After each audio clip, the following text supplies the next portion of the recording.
it okay if some is it okay if some switch on the video just for the introduction? Sure. Some of you, if you are all interested. If you don't want to switch off, can you just send some reaction that you don't want to?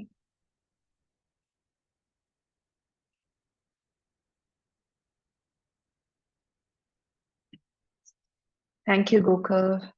Just for the introduction, you can switch it off later. I just want to see who I'm talking with, because any which ways afterwards when I share the screen, I can't see any of you. So I'm going to speak to the camera. Thank you, Vishwa. Thank you, Tushar. Anyone else from KEF, Sibel, Satwa? I'll just take a few seconds on that. Thank you, Sibel. Cool. Meanwhile, I'm just gonna share my screen. I'm just asking people to switch on the video, requesting people to switch on the video if they are willing to, just for the introduction, just to see who are all I'm speaking with. So meanwhile, I'm just sharing the screen.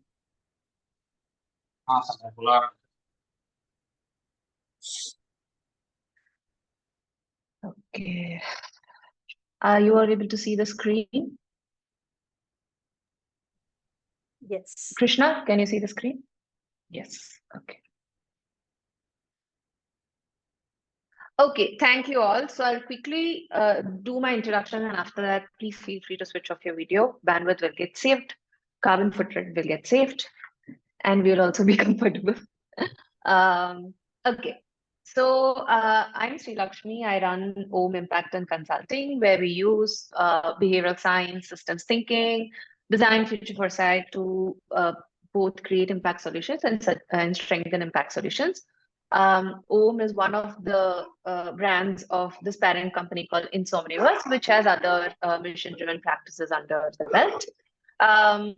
I am the business owner of all of this. I'm also a trained and I've been a behavioral science practitioner for over 13 years now. I've been a full-time employee before, and now I've been doing this for maybe 8 years, I think. I have been a certified educator on complex problem solving, and I've also dabbled with leadership coach. Why I mention these aspects of my professional identity is it is these that has given me the skills and knowledge to shape a workshop like this. Or a session like this. So right from the pedagogy of these modules to the how we chose the modules, how we want it to be interactive, it came from this knowledge and skills. At Auom, we run a workshop called Nudge and Beyond. Nudge is, if any of you have not heard, Nudge is actually the name of a book by Richard Thaler and Kassinstein. And Nudge is a very it's a very famous approach to behavior change. But behavior nudge alone is not an intervention that can achieve behavior change. Right? There are other types of interventions as well, and that's why these workshops that we create is to share a lot of these knowledge about how human decision making works and how that translates to behaviors and how some of our interventions can help drive some of these behaviors. So that's the goal of this workshop. This is not a workshop, this is a webinar session. But we're going to draw some of the content from that workshop for this with a specific reason on how we can level up with this Glific Chatbot that you are all using. So I'll come to the objective of this workshop soon. Just to quickly tell you, we've done these workshops, a lot of these workshops before across different contexts. That brings us to one of the very asked for context, which is like user engagement and user research and everything. So now I'm going to dwell into the workshop. Please feel free to switch off your videos. So let me first share with you what I understand of you, right? So many of you did respond to the form that was sent across, where we asked you, what are your different use cases for Glyfic? Because I can give a random workshop or a session, but it should be contextualized to your needs, right? So that's the whole idea of asking those questions. And what I understand is that there are many of you using Glyfic as a chatbot for many reasons. Um, your target audiences are diverse. It's male, female, parents. It's an educational context or a knowledge-driving context, like with the farmers or your small businesses.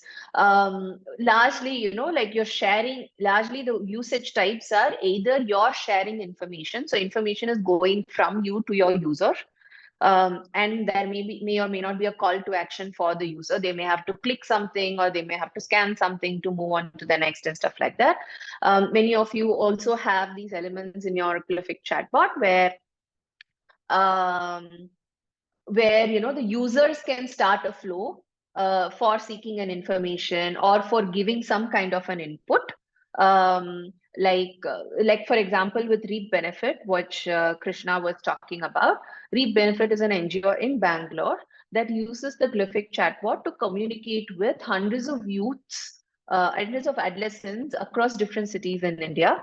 And they do a workshop with these adolescents, and they capacitate them on participating in civic duties, like cleaning your neighborhood, or like identifying garbage pile up and trying to find the right person to right authorities to report to, or also like finding your own solutions. If you have a pothole, how you yourself can find your own solutions, right?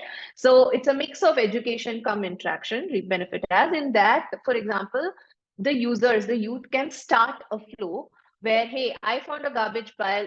I want to know what I can do next. And you have a code and they send in, the flow starts. Yeah, they have to send in pictures. And then it gives you some instructions. Based on the instructions, like they have to keep giving inputs, and there is an end of the flow and stuff like that. So that's a second category of usage type that many of you have with Glyfic. And the last is service interactions, right? Like customer support, or like this one, I think Beru Collective or someone has, where they want to pick up.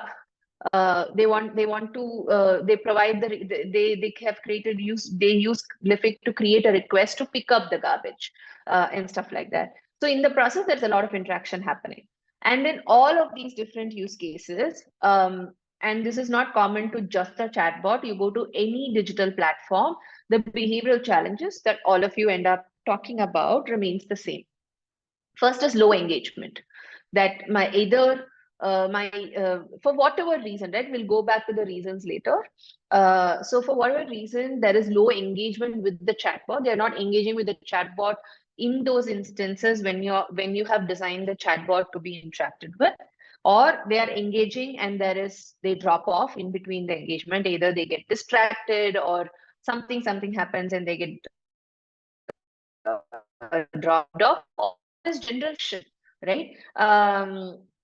For example, the first one that someone had mentioned, users believe that real person is responding to them. So when they don't receive a response for various reasons, they tend to drop off. So that's a friction in their user experience. Those kind of things also make them drop off. And relatability, some of you have mentioned how the user does not realize that this is a chatbot, this is a tool to which they can come to for certain types of information. Sometimes users just go back to previous workflows and create a redundant flow that will again create a that will again not have any interaction happen. So basically, they don't have a relatability with the chatbot. They don't know how to engage with it. All of that also causes these engagement frictions in the chatbot. And most importantly, re-engagement, right? Like one drop-offs and these engagement frictions would not motivate them to come back, or for whatever other reasons. In the instances when the chatbot that you have created could be useful, they are not coming back to it to re-engage with it. So then how can you maximize outcomes from your chatbot? That's the whole challenge. So usually in level up with Glyfic, it's my understanding that Glyfic shares. Okay, let me first. If I do full screen, can you guys see, Krishna? Yes. Okay, cool. So I forgot about full screen. usually in Level Up with Glific, it is my understanding that Glific shares with you also like these new advanced features that can be used. In this session, why the session is even part of Level Up with Glific is because right now, with the tools that you have within Glific, with the technology that you're already using, how can you optimize your outcomes with Glific? And that can be done if you apply certain understandings about your users. That can be done if your communication through Glyphic to your user is user behavior centric or decision centric. That's why this is part of Level Up, where you can level up your usage of Glyphic by better communication with your users. So this session is about how we can make this communication better towards improving your users' engagement, the various behavioral challenges that you guys have also shared. If you have tried some of the interventions that's already been mentioned, or if you have tried on your own, this is also a session where you can validate some of those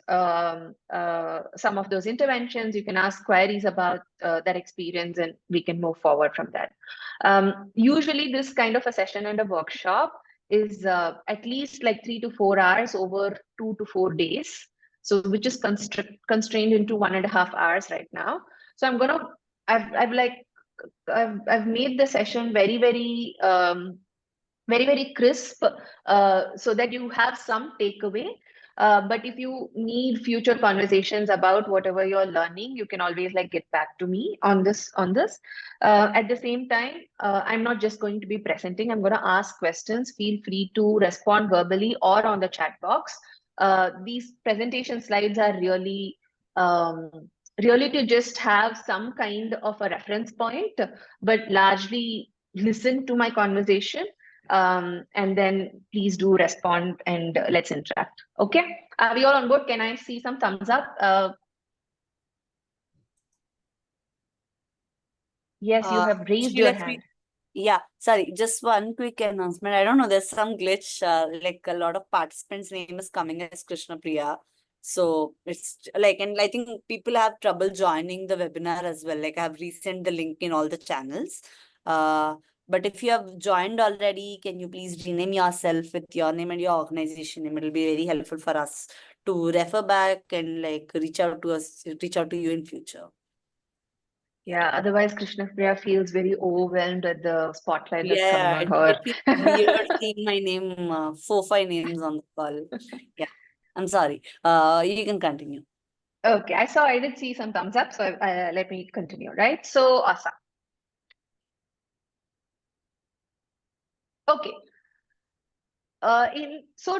We have understood that now the whole idea of this workshop is to how you all can go back to create user behavior centric or user decision centric chatbot flows. And to just simplify the interventions for you, there are just four things you have to do. Hi.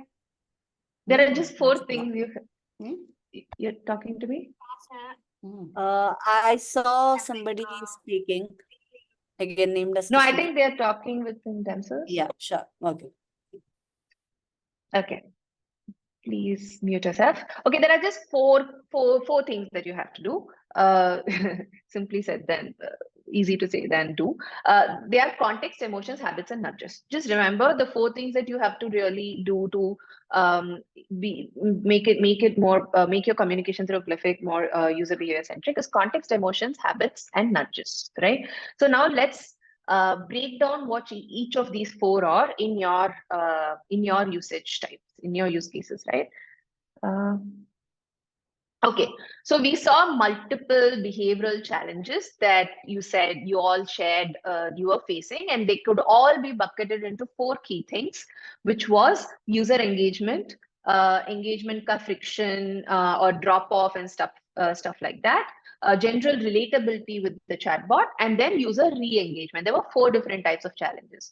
Have any of you thought why these challenges are happening? Like, what are, according to you, are the, if you have to crisply say why engagement is not happening, why re-engagement, besides the very infrastructural issues of they don't have access to an Android, they don't have access to WhatsApp, they don't have access to internet, they're illiterate. Besides these very infrastructural things, where if they have access to internet, if they are literate, they can they understand the language in which you're sending your communication, and they have access to internet at the times that you want them to have, and they have access to Android and WhatsApp. What are the reasons that you are facing, if you guys can share? What are the reasons you think that engagement, re-engagement, or this friction or lack of relatability is happening? Raise a hand, two of you can share.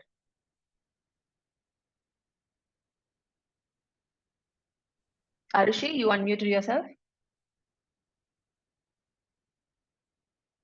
No. Mansi has raised, like, has mentioned in the chat box, like, limited Acha, sorry, I forgot the chatbot. Okay. Yeah. Limited sense of utility derived from the engagement. Okay. Sense of utility. You're saying it's a sense of utility. I want to stress on that point. They feel that they have not derived enough. It's not rewarding enough. It's not adding value enough. But it's not necessarily the case that it is not adding value enough. So there's a difference between whether it's an actual versus whether they just sense it. I just want to highlight that. One more. May not be a priority for them. Yes, good. Users don't have the time, thus don't prioritize it. Okay, cool. Anything else? Any more else? Okay. So Krishna, if, are you able to see the screen fully, or are you able to see this chat also, chat window also, or only the screen you're seeing, only the window, the presentation you're seeing? I can see presentation and also the chat, like the meeting chat. Okay. If you want, I Okay. can like No. I'm sorry. Then I'll close the chat. Okay. Other means of obtaining info. So they have alternatives. This is not their priority. And I'll tell you why, right? So that leads us to some of the reasons why this is happening, right? Some of you said that. Now let me just go back to the chat.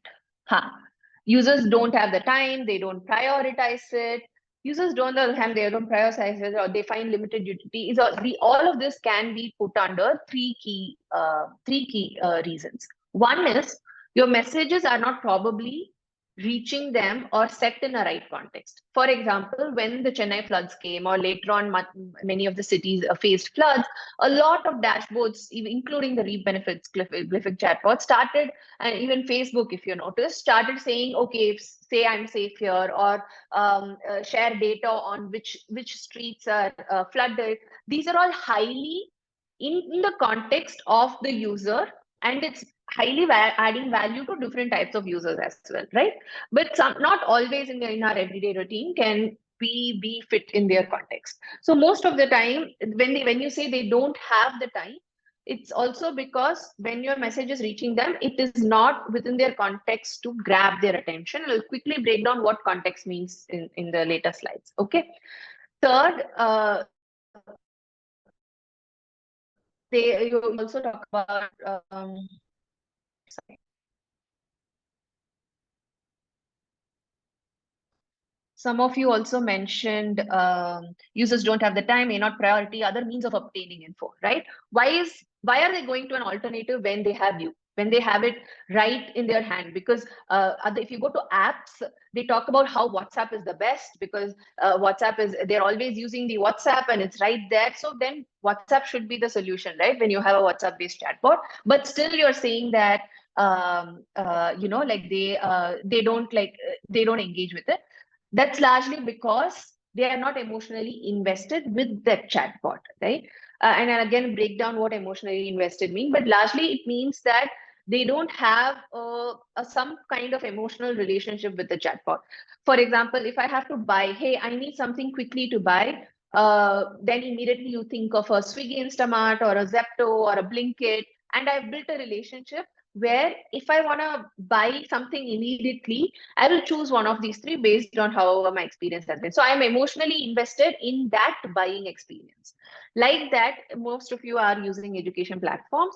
If I want to learn something about this, they should have been emotionally invested with the chatbot. Okay, I just have to go to this chatbot. They should know which chatbot they have to go to, how to search for it in the myriad of information that's coming onto them on the WhatsApp, and be able to be able to also send the right cues. Like if their cues is they are thinking about what is this, but then your information flow starts with a different code name. Again, you're not understanding how users think and users communicate, right? That also breaks their emotional investment with the bot, where your bot is not really relating to how they speak or how they use language, and so they feel like, okay, it's very hard to remember what is the code, so let me just break it off, so those are all the different elements that adds to people's emotional investment with these kind of digital bots. Lastly, all of you spoke about priority. I invite you to think of it differently. We all have a lot of things going on in our lives. As we grow older, as I'm realizing now, as you grow older, you have a lot more happening around you, right? So you need to be really efficient in being present in one activity after another, after another, after another. In this, you also want to do a lot of things. It's not like assuming that the users that you have reached out to want to engage with the education information you're providing them, or want to engage with the service that you're providing them. But it's not about priority. It's just that they have probably not found a routine time when they have to, when they come to this particular chatbot to engage with. For example, of many years ago, I used to have this relationship with Instagram. After office, I used to take like half an hour when I open the Instagram, and I scroll, and I scroll only specific elements within it. I scroll, I get my information, I close it in half an hour, right? So that's my routine with Instagram.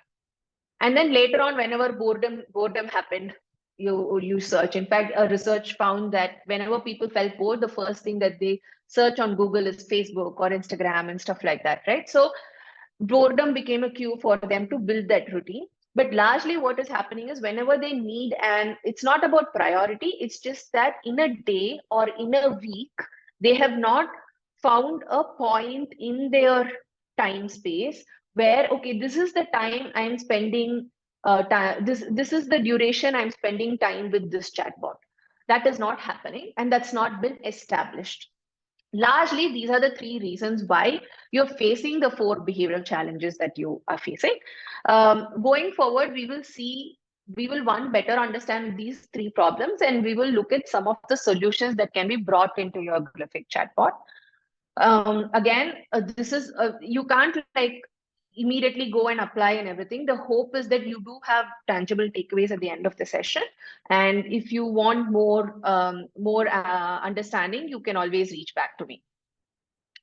So first, let's understand what is context, right?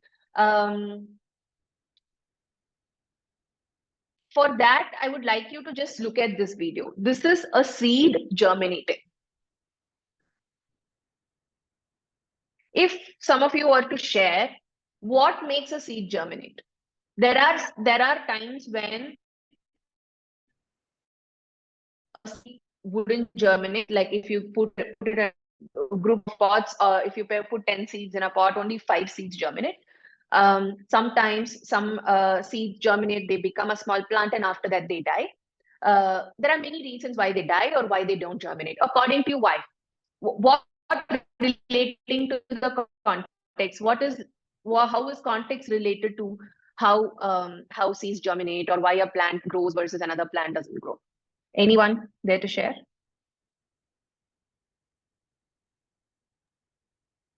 Right amount of sunlight and soil absorbing. Yes.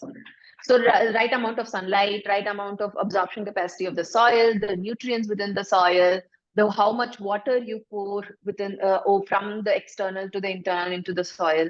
So these sunlight, how much water you pour, other environmental conditions outside, pollution, all of that are the external context of the plant.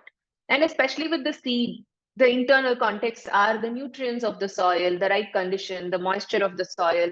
There are also studies where different types of plants complement each other.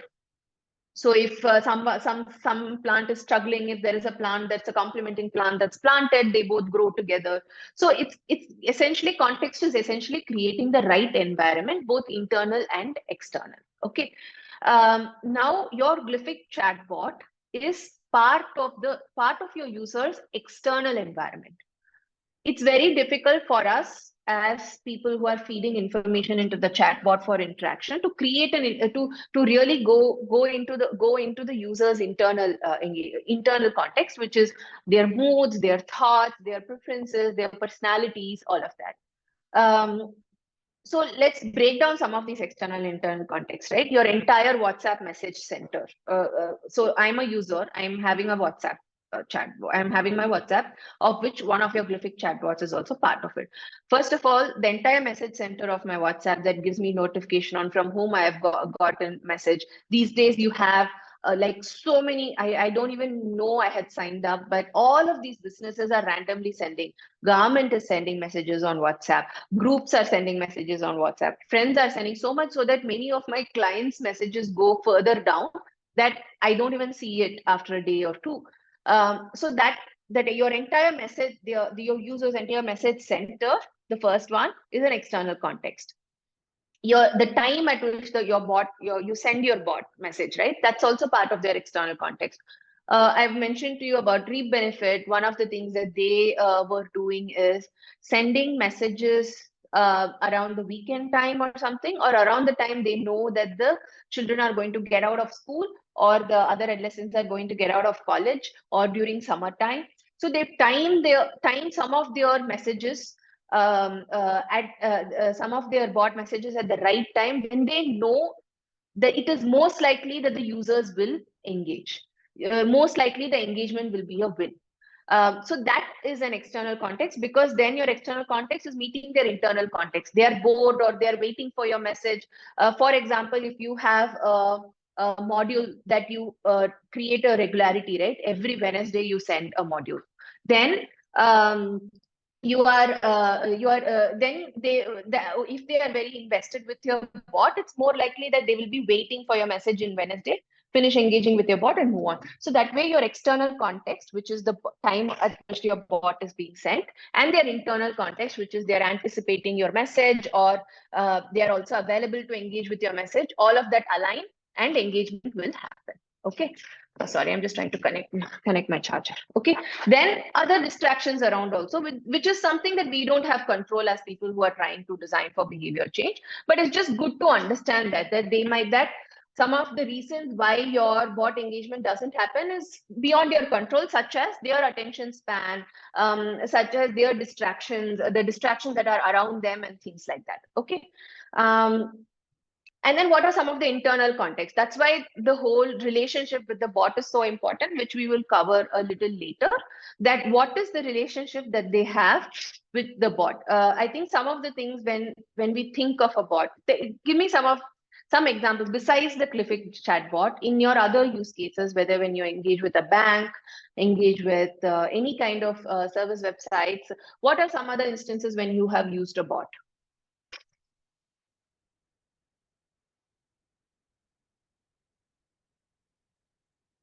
Like used bot for shopping. If I've shopped somewhere and if the delivery is late, just to inquire, to take help. Okay, inquire and take help. And do you think in that you're interacting with a bot or a customer service agent? Initially with the bot, the first 3-4 conversation, and then if it is it isn't like if held much. Correct. Okay. So what would you say your relationship with that bot is whenever you're seeking customer support? Yeah, whenever like if I need and I need something, and when there is a delay for getting my ordered parcel, then only I reach to them. Okay, so your first relationship is whenever I have a need with respect to delay in parcel or something to do, some problem with the parcel, I reach out to them, right? Only then. Other than that, what do you expect from the bot?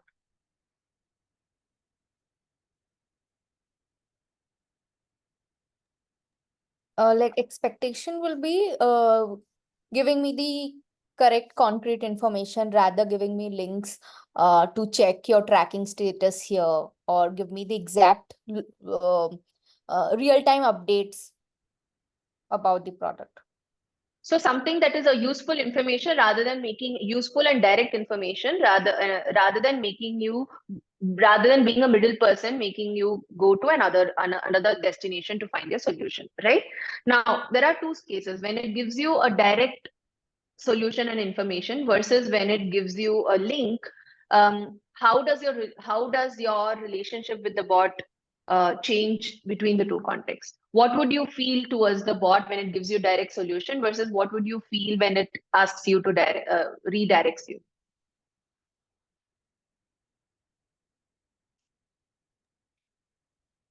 Yeah, like if direct information is shared, so I'll feel a connect and try to engage later. But if I feel indirect information is there, I might not again go and speak to the bot, because So your I know. relationship with them gets cut a little bit. Yeah. Because you know you're not going to get a direct solution that you want, Yeah. correct? So that's one type of a relationship that we all share with different types of bot, right? Sometimes we go to a bot just to address a need, and all we want is just like a simple answer. And if it is not giving us, that's my relationship with the bot. Okay, I know that there is this chatbot that's giving me this information. Whenever I need this, I will go there. There will be further on. We will also look into how should your bot be humanized or not. There are bots where they are a little advanced, right? Where oops, something happened. They're a little advanced where you need to, there is a little more information interaction that is happening, where it needs to be probably the human who has to give these inputs and everything, where the relationship building is a little bit more advanced than simple need-based interaction, right? So one of the things that as chatbot communicators we miss out is that we miss out to figure out what relationship we want the user to have with our chatbot, right? So that itself, that's one of the internal contexts that gets missed, and so relatability doesn't happen. Engagement and re-engagement, like the example that you said, doesn't happen. For example, again with the read benefit that uses a Glific, one of the first interventions that we figured was that people don't know why. Users didn't know. After the workshop, users didn't know for what all reasons they can go to the chatbot, because that chatbot was not called anything. It was not called what it is meant to be. So we made the chat, and the Reap Benefit told me that no, we want to be a mentor to these different adolescents, and and guide them in their civic actions. So the name of the bot became Mentor. So as a adolescent, if I know that there is this chatbot Mentor, and whenever I need to do some civic duties, I just have to go to it and figure out what I have to do, like ask them questions. All I will do on the WhatsApp is search Mentor, and then this, because I would have saved it as Reap Benefit or Sol Ninja Mentor and stuff like that, save the chatbot, it would come and things like that, right? So another thing that gets missed relationship is that we don't do this onboard with users. So most of them have saved the chatbot as just the number that the message is coming from. So if I have to search to either go back to it or like this, get mentored, I don't know what to search because I've not served it. So right from what you want your user to save your number as, to what you name your description as, to what you name your chatbot as, all of this helps build that relationship with the user, besides the communication flow itself. These all contributes to the internal context. Other things are attention, which is not in your control. Relevance of receiving, like whether the message that you're receiving is going to them at the time that they are really in need, and things like that. Relatability and priority is something that all of you mentioned, and that can be addressed if they have a routine and relationship. I'll talk about routine a little later. Other external contexts also include, in this case, your flow. Flow friction. What I mean by flow friction is someone in the form also mentioned that people think that it is a person who is responding or it's a bot that is responding. And when they see a gap in response, they kind of drop off. That is a flow friction, and we have to make steps, create steps to, in fact, in the flow, we also created this ... bubble to just indicate to them that, okay, there is something coming. So as users, we are used to having these very dynamic ... bubble to show that someone is typing, right? So if something is taking time, we even included the ... bubble in the flow to let the user know that just wait. Of course, the user is going to feel uncertain as to how long they should wait, but just wait. The ... showcases that I am in the process of responding to you. Those are small ways that you can reduce that flow friction and kind of make that external context a little more seamless. Any kind of feedback, if they send a wrong message, like for example, someone said they go back to the previous flow and they send they go back to the previous flow and they respond to that message, and it does not trigger any Glific flow because there is no flow set up. But if a user is sending any inappropriate text that is not triggering any flow, then you should have created a feedback mechanism that says, hey, this is an incorrect input. These are the different inputs you can input, kindly choose, right? If you give the right feedback, then you will create the right call to action. Those are all the external context that you're building with the user. Wherever possible, in the way that you communicate, showing an understanding of user needs, which you all are probably already doing.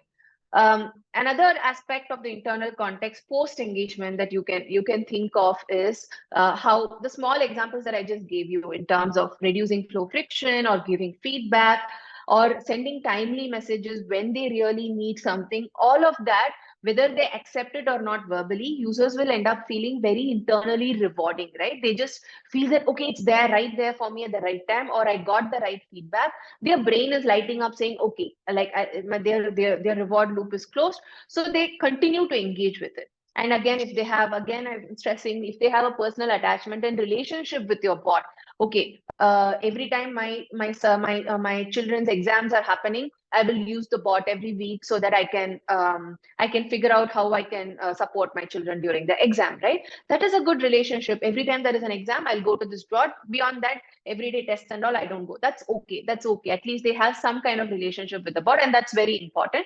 Identity and goal alignment. I spoke to you about how the bot, naming your bot, right? Like, I'm a mentor to you, right?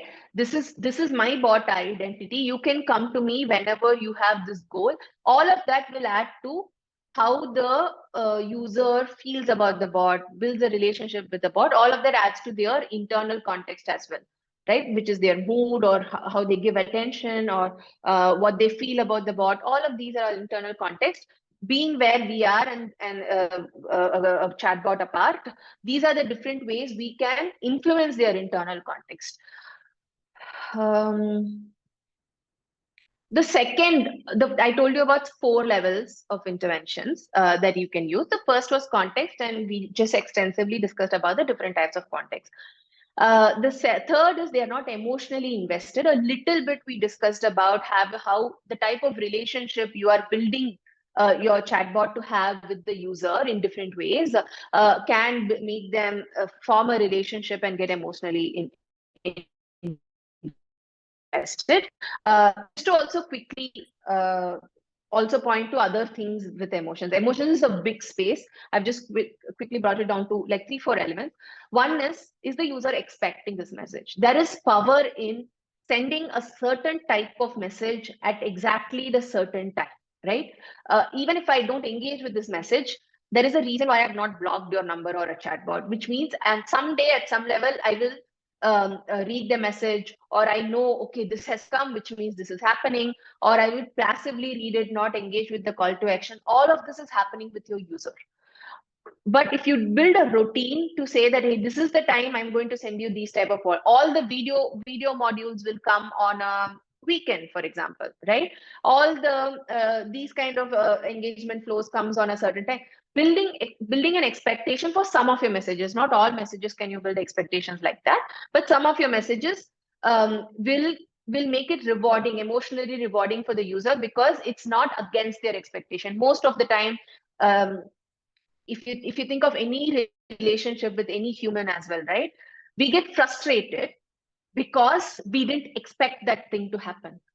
We get frustrated if someone suddenly calls us to a meeting because we just sat down for lunch and we wanted to have a lunch, and you didn't expect to be called in for a meeting, right? So things like that. So expectation discrepancy causes a lot of frustration, which is a negative emotion, and in turn they will not want to engage with your bot. So how can you build positive um, um, emotional interactions with the bot is important, of which one is expectation, right? Second is making sure your messages are not going towards the point of frustration or so on. Third is, again, if you make it as relevant and useful as possible, at least they will think of your bot as it's a repository. Whenever I need, I will go back. And again, pointing, there is a reason why I keep with every slide, I'm pointing to what is the relationship they are sharing with your bot, right? That because that is what is going to make them come back to the bot. That is what is going to make the bot part of their context, external and internal, right? Externally, you're sending a message, but internally, let's say that they go to a parents teachers meeting and the teacher says something, or one of you is working with a lot of NGOs in building their learning management system, and in using your learning management system to kind of like support their growth.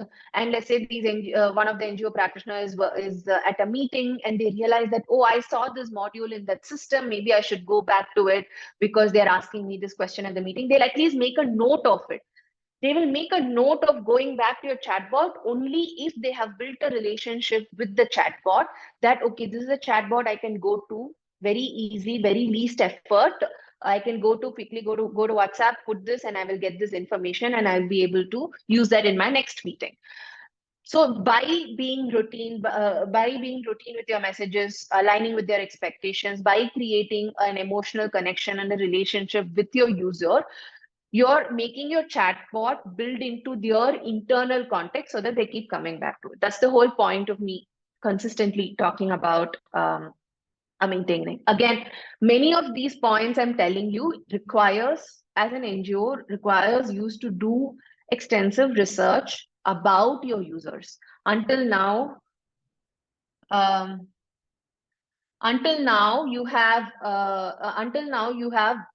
you have analytics in the back end to tell you how your users are engaging at different points in the year or different points of time within a year. You will know that, right? Okay, I have reached like 100,000 users, or I've reached like 1,000 users. I need to now understand who are my users, how are they deciding to engage and not engage. How can I use that to better my communication on the chatbot, right? That is so important. In fact, we did that with Glific. We went and understood that they don't have a relatability with the chatbot.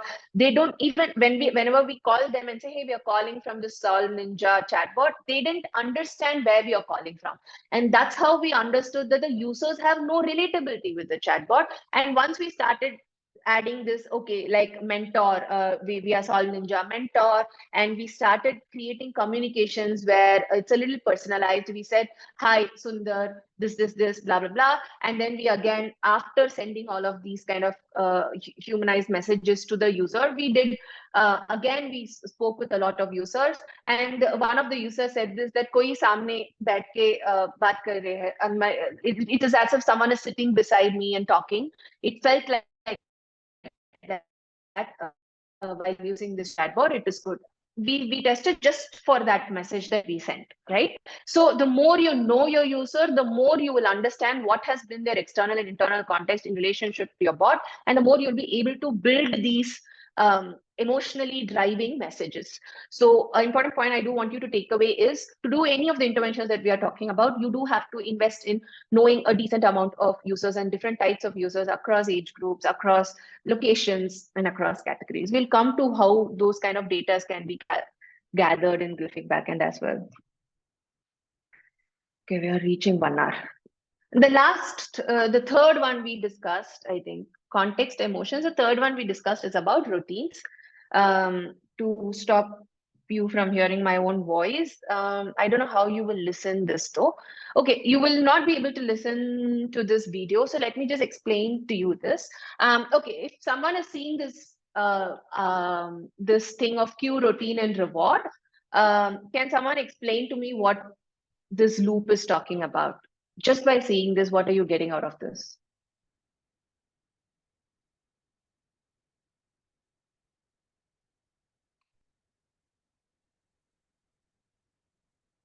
What is cue? What is routine? What is reward? Conditioning, habit forming, yes. Krishna, can you, okay, this is not Krishna That's Priya. Arun. Yeah. Can you explain what you mean by conditioning? Can you like unmute yourself and share what you mean by conditioning? To put it in very crude terms, it's like Pavlov's experiment, right? Mm-hmm. Yeah, there is a certain cue, and then there is a certain reward for doing a certain action. Correct. Exactly. There's actually a video. If I switch this on, you won't be able to easily hear. Yes, reminded of Ivan Pavlov. So, so that's why I'm going to explain to you. There is this. I'll send you this video after this webinar.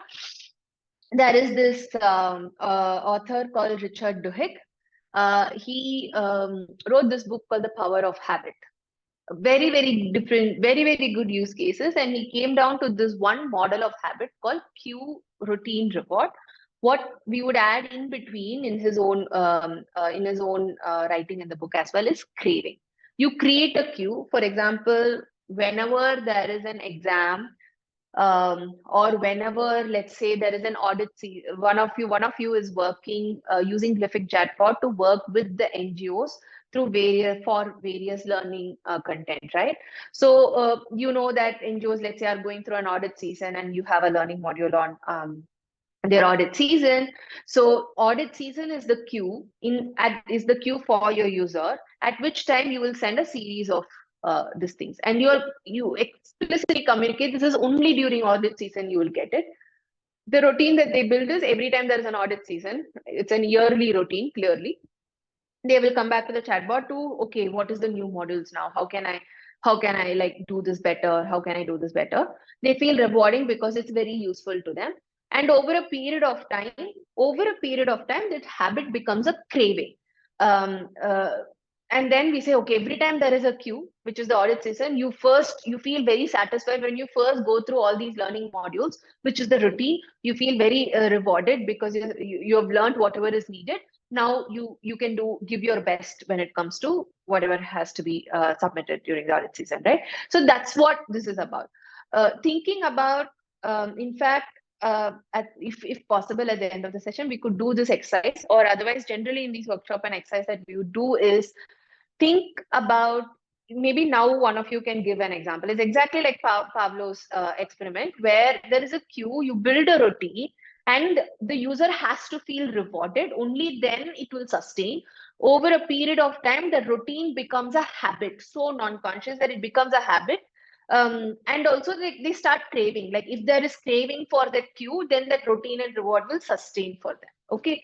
If one of you can break down in your Glyphic context, break down a user behavior into cue, routine, and reward. Do you want to share?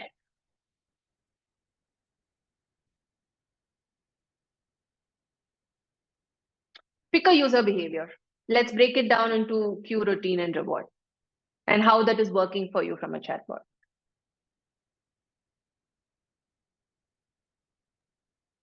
If it will make it easier, maybe you can start with any personal habits that you have, like which you have this cue, routine, and reward.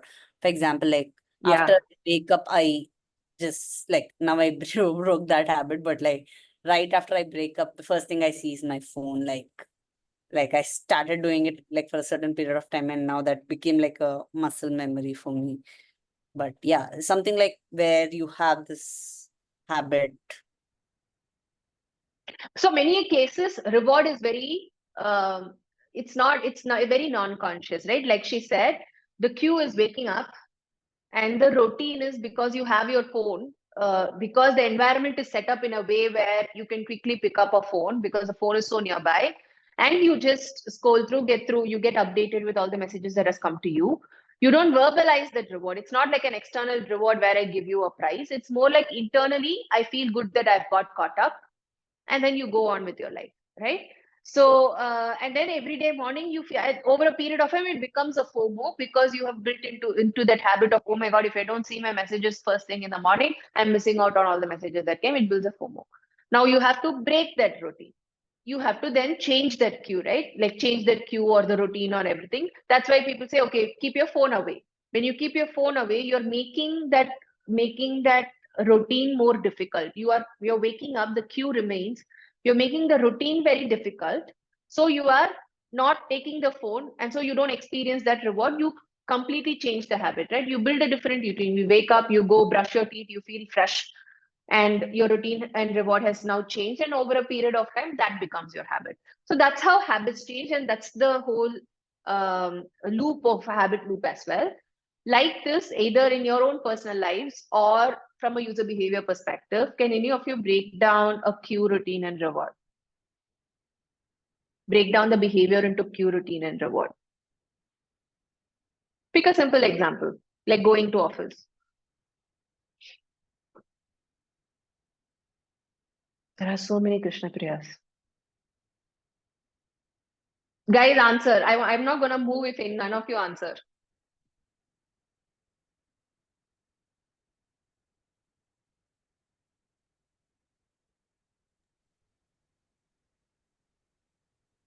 You can just start picking names, Sri Lakshmi. Yeah, I'm going to do that. Tushar, Yeah, volunteering always Gokul, doesn't help. Tushar, Gokul, Vishwa, Joel.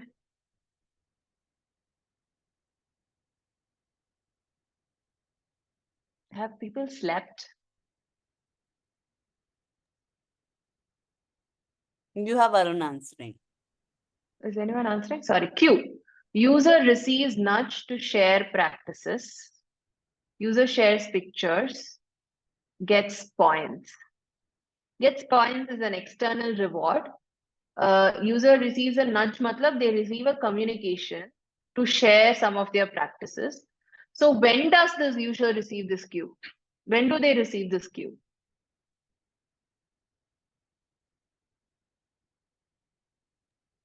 You can unmute yourself. Weekly. That makes Yeah, it. you can, if it's possible.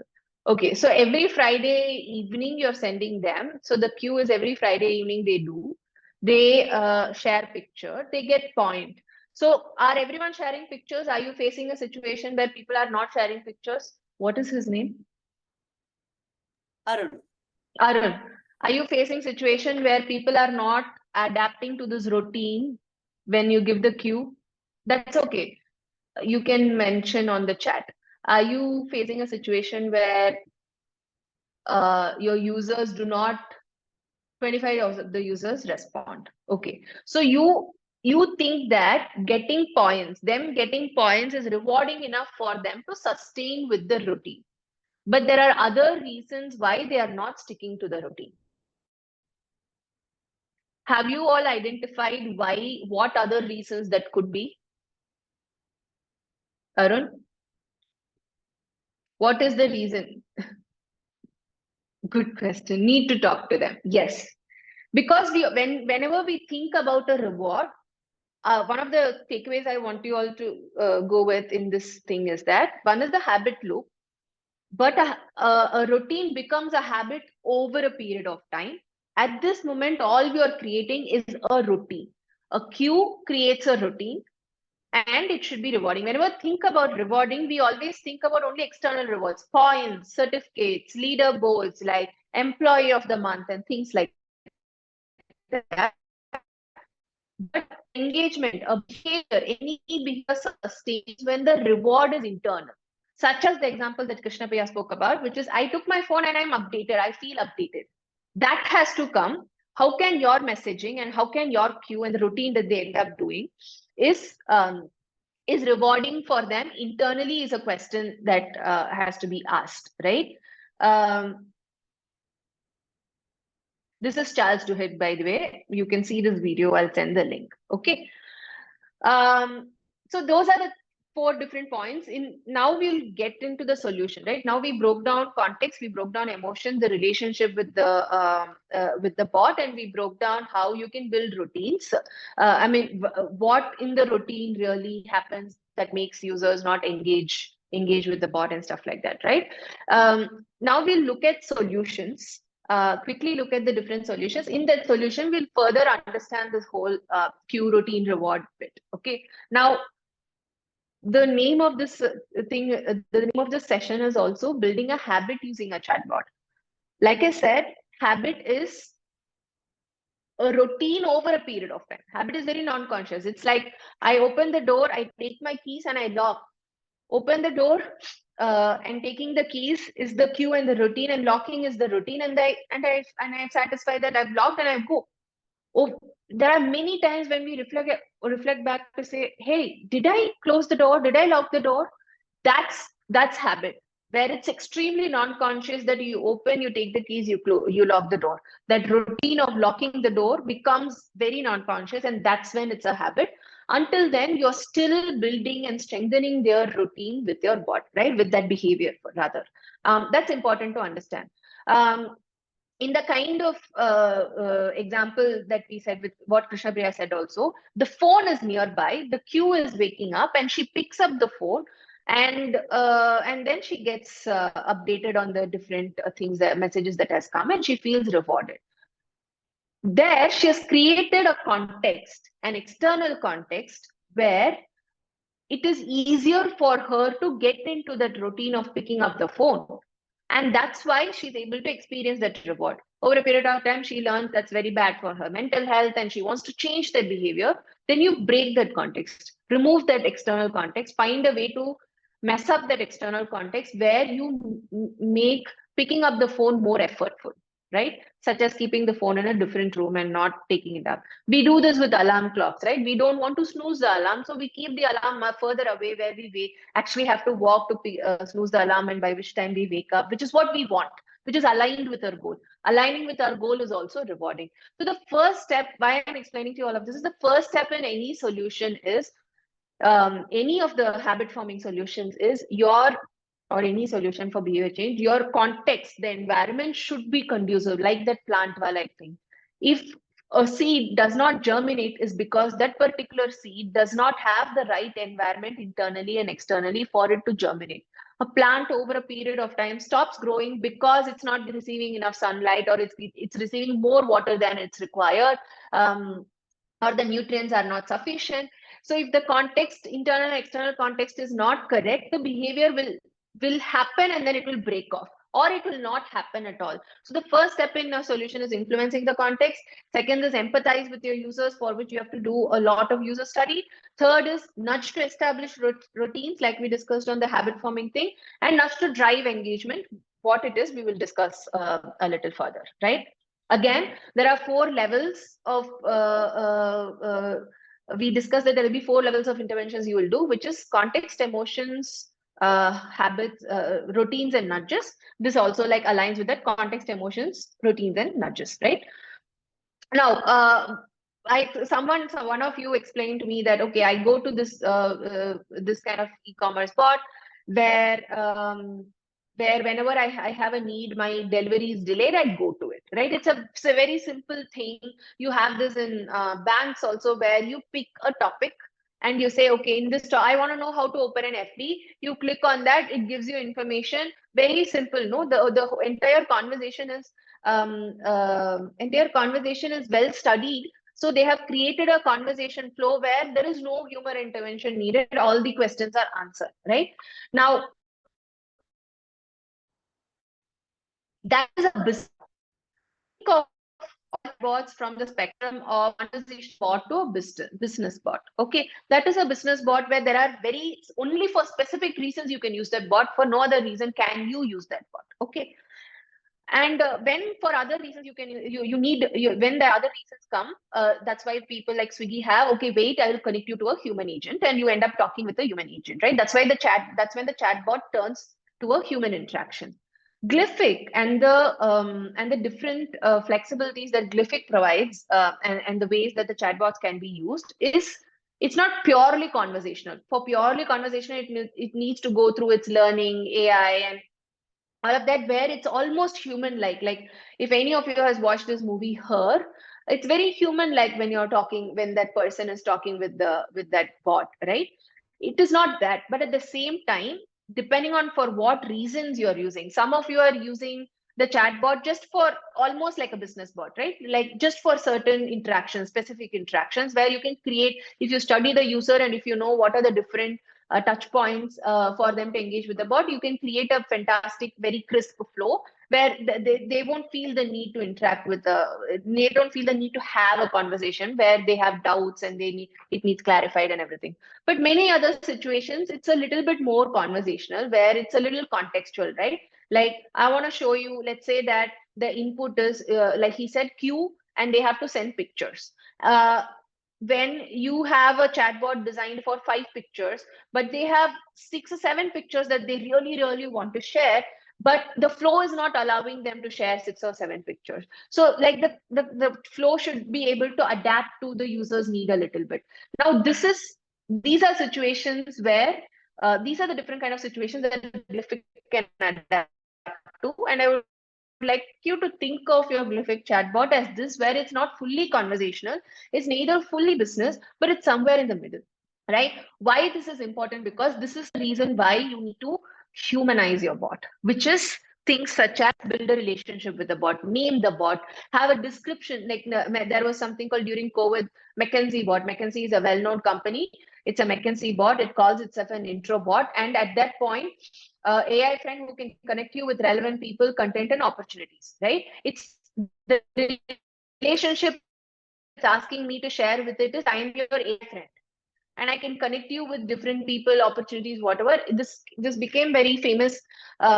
This was, I think, an internal company bot or something that became famous during COVID, where you can ask specific information as to where certain drugs are available or not available and everything. Very clear. I have to go to the bot. I have to search for McKinsey bot. I have to go to it to search for the different types of drugs and everything. Very simple, right? My relationship with the bot is that if I have to search, I do McKinsey bot. I search, it comes on my listing, and I go. So this is very important, that you have good display picture, as if it's your own picture, right? Don't have your team's picture. Whatever the bot's identity is, that identity should reflect in the picture. Have a name of the bot, have a description for the bot, have a little bit more introduction for the bot, where other details they have to connect with. Now, if it is the business WhatsApp business thing, there are requirements for you to put your address, put your link. You can play with that constraint, and you can build a description accordingly, right? And this kind of verified tick mark makes it more trustworthy for users. For example, with Reap Benefit, that was there, verified tick mark made it more trustworthy. They were still going through the process of verification, but to test our theory, we used a emoticon tick verification to build the trust and stuff like that, right? So things like that that will help build that relationship is so important, because that building that relationship with the bot, you're in their context. Without that conducive context, you can't change any behavior, right? So first is build that relationship with the bot through the bot's identity, which is the display picture, the description, their tagline, what is the name of the bot, their identity, what should the user call the bot, that should be the name of the bot, right? Think of all those things. And then, why is this already there? And then we've already spoken a lot about empathize with the users, go understand your users and everything, and then build a communication which is emotionally hooking them. That there is a lot about how your simple text message can be, use emoticons, use an emotional hook. Don't just have a generic thing where greetings, instead make it a little bit more personal, where you say hi and then link it to that contact name to whom it's sending. There are issues if the contact name is not registered with you, if they have a different name and it's a weird name and stuff like that. But that's where I think we should be able to like onboard them properly, where you get a certain information from them, from the users, have their catalog, link it to their contact name, so that you can make that conversation as personalized as possible. All of that is building that emotion part, which I'm not covering extensively in this session because of the constraints of it. So first is for you to build your habits and your routines and to change behaviors. Your context should be conducive. That we've discussed many contexts, sending the messages at the right time, sending the messages at the right time, and then most importantly, building the relationship with the bot, right? Now let's move on to finally nudge. Nudge is nothing. So one, they have to, for any human behavior, human behavior starts with awareness. Now your user has to know for what reason they have to come to the bot. Like with Reap Benefit, when we told you, when we spoke with the users, They didn't know that they can use the bot after the workshop. They didn't know how to search for the bot. What is this bot going to be useful to them for? A proper onboarding and orientation was not sufficiently done through the bot or in person or over a call. So first the behavior was not happening because they didn't even have awareness, right? Now, once awareness is there, even after that, if they are not doing, then there is a lot of reasons. Many of you suggested they don't have access, they don't have literacy levels, which is all reasons which is not within our control. So within our control, so we can't build on that. But other than that, like in Rebenefit, one of the things we did was we found that we tested a certain message, the same message. We gave a call to action, which is a button. We gave another call to action, which was a link, and we gave some other type of call to action. And we realized that button was considered very least effort, and they were able they engaged with that message when it is a button versus when it was a link. Because button was very least effort, and when we look at a button, we want to, like, it feels very rewarding for us to like press that button. That is all ability and capability, right? Like, I'm in the mood, everything, to press it, and it is also motivating for me to do it. Even if after all of that your desired engagement action is not happening, that's when you kind of nudge. You nudge with rewards, or you nudge with certain type of communication, or you nudge with, hey, don't miss out on this opportunity, this is a one-time opportunity, things like that, right? You nudge for their different actions, you nudge for their motivation. Not just this is again a large topic. I'm just giving you an intro into what nudge is, a definition of nudge, right? It's basically, I would like you to do this, where how you do cue, routine, and reward, and you map each behavior, map their cues, routines, and reward, and see how what within that routine has to be changed and how it can be changed. Similarly, list down existing behaviors and list down the desired behavior you want, and see what intervention in between can make the user go from the existing behavior to desired behavior. Again, all of this can happen only if you really understand the users, and also their personalities, identities, and everything, right? So not just simply that, it just bridges the gap between the desired user existing behavior to the desired behavior. So I'll give you some examples of how we used all of these elements I just spoke to you in building habits in chatbots. There were two use cases that we have done. One is with this app called Utter. Utter is an English education platform. First, right, one of the first things we realized was, you see here, these are two different types of users. When we did research with the users of Utter, we found there are three user types who use Utter. First is, which is not in this picture, first user type are college graduates who are trying to get into interviews, entry-level jobs and everything. They want to learn English to showcase that they know English, they can adapt with this corporate culture, or they can adapt with whatever the global and national culture is. They are seeking Utter to learn English. Second, the groups are people like them who are writing UPSC exams, or they are like they are small business owners, who have different clientele, who speak English, who speak mixed languages, and they want a better understanding. And a group of people who are advancing in their career, right? Where they are getting a promotion, and if they speak good English, they will get that higher promotion. Each of them used Utter for different reasons, which means they wanted different types of modules. Some types of modules are relevant for a college graduate, versus some are relevant for a shopkeeper, versus some are relevant for people who are advancing in their career. Each of them had different drop-off points, different engagement metrics. So the first step for you all to even intervene for their context is to understand what are the different types of users you have. The categorization of the users can be not necessarily be based on age, gender, or something. The way we categorize users in Utter, for example, is need, affordability, and knowledge. The need was what I explained to you. Need of a college graduate is to attend an interview, speak well in an interview, and get a job. Need of a shopkeeper or a person who's doing UPSC is know better English to be able to go about their everyday lives. And the need of a person who's trying to go up the ladder in the job is to really speak well, good English, so that like they get better opportunities, right? Those are their need. They all had different levels of knowledge, and whether they chose to engage or not was also dependent on their affordability. So like that, you should find behavioral metrics that makes your user engage with your bot. There could be a parent who would say that I'm a very busy parent. So I'm a very busy parent because I have work all day and my only day I'm free is a Sunday. So that busyness, the availability will be one of your behavioral criteria. Another parent could be that, look, I work only morning and evening. Afternoon I have this gap, but afternoon I don't get any messages, or afternoon I just sleep and stuff like that. That behavior again, that will be a second criteria of your user based on the same behavioral metric, which is availability in a day or a week. Okay, so like that, find behavioral behavioral personas to define your users. Once you do that, look at this, right? For example, initially they want to speak English. They searched and they found Utter. They were very happy with Utter. It was rewarding, and so they joined. Their second layer of engagement was use. Anytime, anywhere, they can use Utter as an app. Anytime, anywhere, they can like, oh, I'm just going for an interview. I'm at a cafe waiting for the interviewer.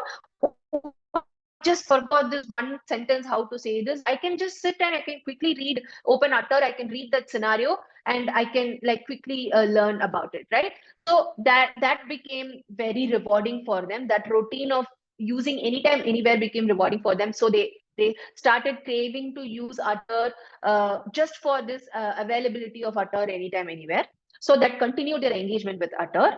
But the one reason where the engagement stopped is when these two categories, people who are advancing or people who are navigating their everyday, shopkeepers who are navigating their everyday thing with English, they didn't find I can use it anytime, anywhere. I've reached all the modules, but I'm not advancing. Like, I want to learn more. I want to learn, let's say, explaining some of the products in English, right? I'm speaking with the as a shopkeeper, I'm speaking with the English speaking customer, but then like I'm not able to explain some of the English words of some of the products that I have, and there is no advancement option in Utter, so they drop off Utter, and so their craving ends, their reward ends, and they don't engage with Utter.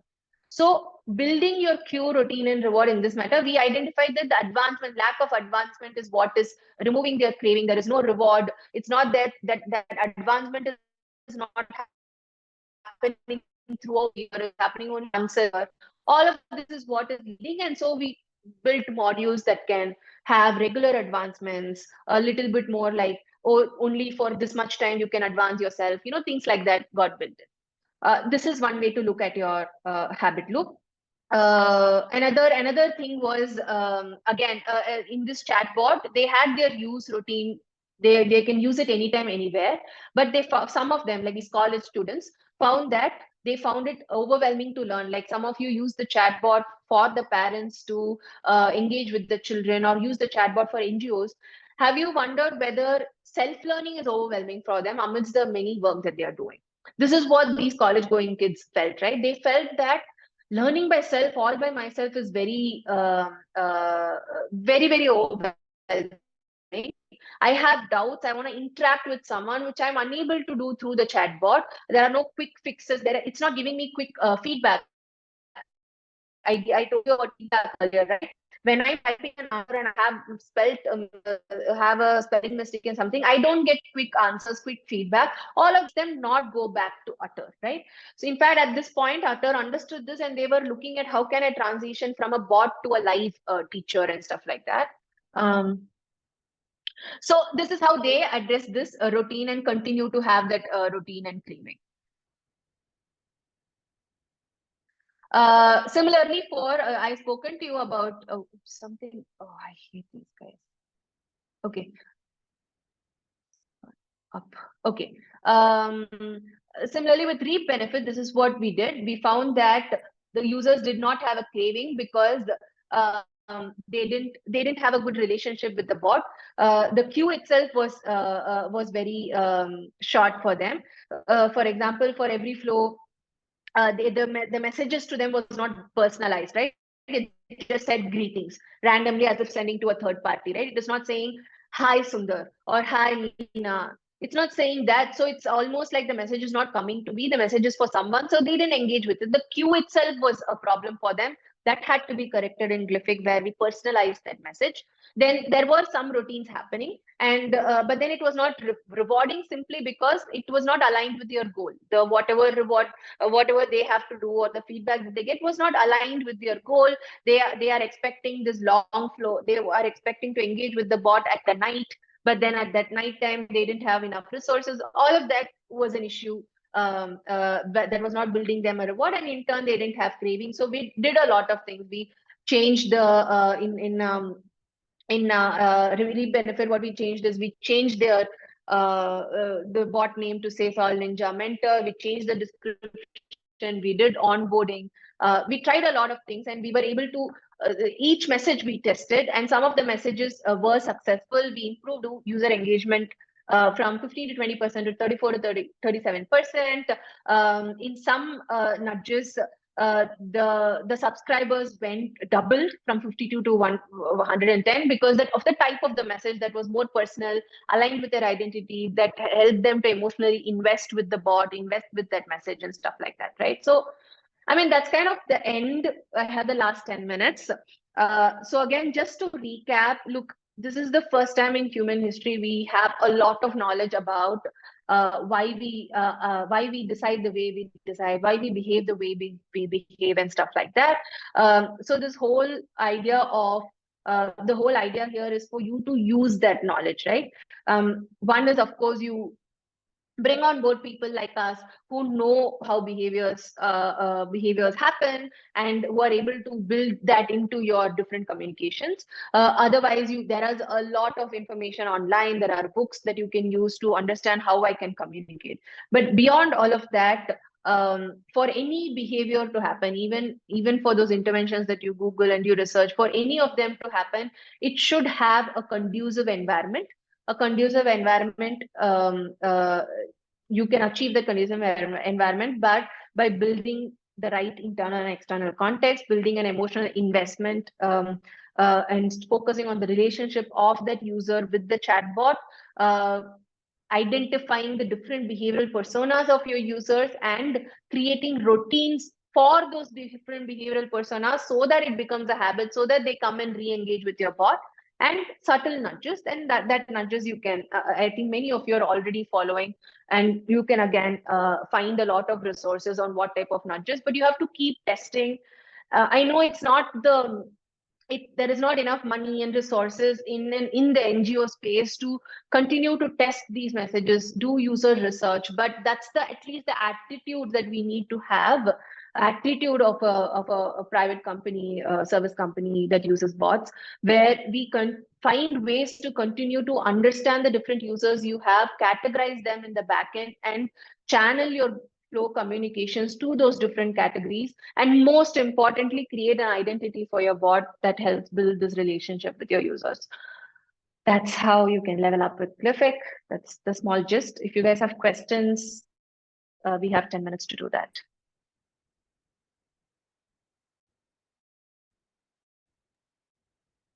Thanks, Srilakshmi. It was super helpful. By the time we wait for more people to ask questions, I'll quickly share a poll. So could you please respond to that so that your feedback can help us improve or make other sessions or like similar sessions better in future.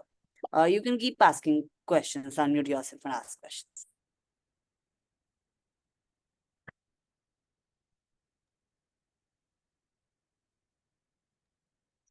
Like Hi, Arushi has raised hand. Yeah, Arushi. hi, Sri Lakshmi. Firstly, a fantastic presentation. I think you have actually tapped into a lot of essential pain points, especially for the bot builders, and just how in the social space, right? The bots are used. You pointed out something which is very relevant for my customers, that they go back in the flow and reply to a previous message. And that just confuses the bot. The bot doesn't respond anything. So I have been like trying to get my hands on, changing the flows and everything. But how can you like make this a little better for the customer, and how we can like change the entire process of this? So some of it, I think, Krishna Priya, you can come in. One thing is when they are responding to a different bot, it's an error in input. Somewhere in the flow, if you can code in anything that is besides the list of prompts that is listed here, is anything besides it should trigger a message, basically a feedback message to the user that tells them, hey, you have given a wrong input. These are the right inputs. Give them the right way also, right? These are the right inputs. What is it, right? Again, if you feel that the list of inputs is not exhaustive and you want to build a user to have a relationship with the bot, you can always have another flow option where if these are not the list of inputs you want to provide, kindly share with us in 2-3 sentences what is it that you're trying to reach us for, so that you can create a flow accordingly, right? You get to know the user. You can't. So it is a back and forth like that. You're making it a little bit more adaptive and flexible for them. But if you want to draw a boundary, then the boundary you draw is by giving them that feedback. What I said by Krishna Priya can come in is whether how you can code in that if the input is anything other than all things that are given, how you can code in to say that these are wrong inputs. This is the message that you have to send. Got it. Okay, hi Arushi. I can just quickly add. Like one, as Sri Lakshmi rightly said, like there's an option other. So that is something that you need to like use for all the interactive messages options that you use. Like say my option is Pune, Mumbai, and like anything typed other, like you have to tell them like, hey, you have to select one of the two options only. But again, the problem will still exist. Like say people are answering something else as the above question, and it's taking, for example, somebody asked me like, hey Krishna Priya, do you work at Tech for Dev? I said no, and then like proceeded like, hey, do you stay in Pune? And I go up and click on yes, so it will take it as an answer to the second question. We are working from a code point of view. How do we solve this? Like once we solve it, we'll also let you know. So even from a code point of view, we need to solve, like, because right now that's a WhatsApp limitation, but we are trying to find workarounds there. Okay. Yeah. Thank you. Arshi, Thank can I you know so which much. org are you from? I'm from Hagdashak. Okay, got it. Thank you. Yeah.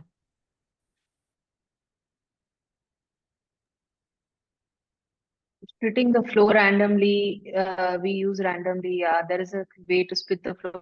Also, Arishi, this is something a similar thing we faced with Rebenefit, and I think depending on the way that you engage with the users, I think there is a need, especially when we are using chatbot kind of communication, there's a need to have in-person, like think of your users as a community, have in-person meetups with them to orient them, right? I think either in person or through chatbot itself, having a regular messaging on get oriented with how all you can use this ad bot, right? Whether it sends them to a set series of videos or whether it's a communication within the bot itself.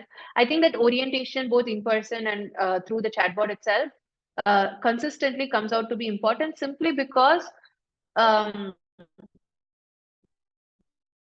course, if your community of users is all the citizens or like 100 million citizens in India, you can't bring all of them on board, right? But these kind of communications will give them access to how they can make it better. And they all come from different language barriers and different tech savviness and stuff like that. So consistently reminding them that usually users make these mistakes when they engage with the chatbot.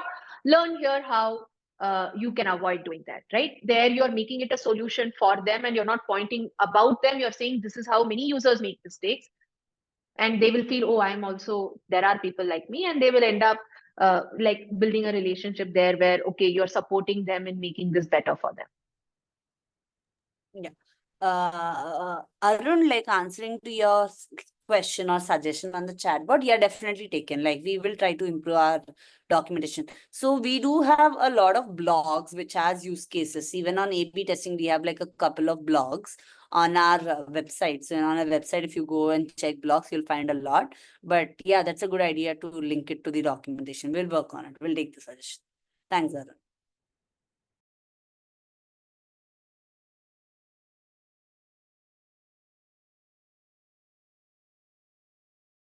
Any other questions that you have? In case you don't, you can drop off at your room. I'll just leave my email here in case you have any behavioral questions later on.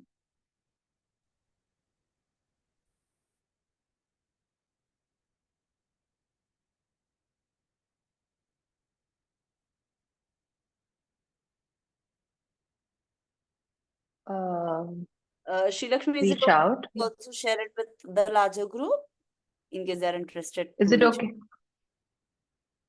Yeah, Yeah. I've just shared the email ID. You Fine. guys can reach out if you have any kind of like behavioral challenges that you face. You can reach out and I can share some solutions.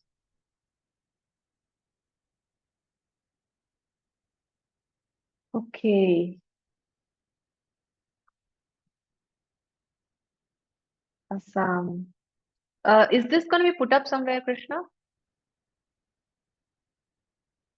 Is this recording going to be put up somewhere? Yes, we do. Okay, I forgot to stop record.